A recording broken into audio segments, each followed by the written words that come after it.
What helps teams move forward when different functions see the problem differently? Today's guest has worked across multiple functions and organizations where alignment is not automatic.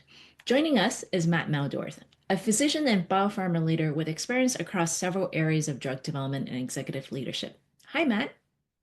Hey Cindy, how are you? Good. Matt, when teams operate with different priorities, what helps leaders create alignment?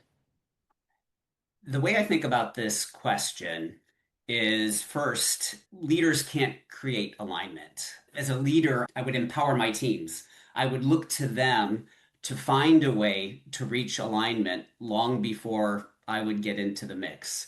I would do that in a variety of ways. I would encourage team members to create relationships with other team members well before they get into an issue about alignment because it's much easier to deal with challenges when you already have an established relationship.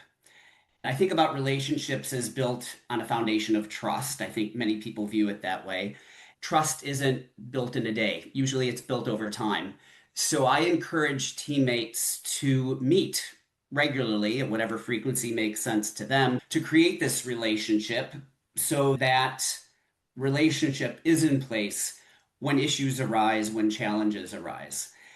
And one of the things that I found helpful in creating these trusting relationships is I encourage people that I work with to take off their functional hat, particularly when they're in a cross-functional team setting. Obviously, a team member will be a subject matter expert for the function which he or she represents.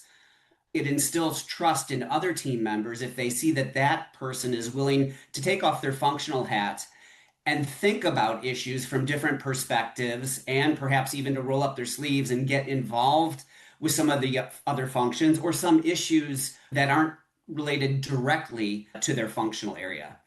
I can give you a very specific example of how I've done that in the past. I've been on medical affairs teams at different organizations. I've represented the medical function, and there's typically a healthy tension between the medical teams and the commercial teams. And one of the ways that I've created relationships with my commercial colleagues is meeting regularly with them, getting to know them, and then in the team setting, showing them that I'm willing to take off my medical hat, roll up my sleeves, and get involved in issues that aren't specifically medically related. Quite often, I have actually taken on issues or subjects that I would say are medically adjacent. And by showing the team that I'm willing to roll up my sleeves and get involved with these issues outside of my specific medical area, I believe that engenders trust and creates a solid foundation on which not only can you address challenges, but as a person who's been thinking about things from different perspectives, you can appreciate where these other team members are coming from, which should lead to alignment ultimately. Matt, thank you for sharing that perspective. Trust is often the foundation that makes alignment possible across teams, priorities, and perspectives. Hearing how leaders build that trust in practice is where the real insights lie.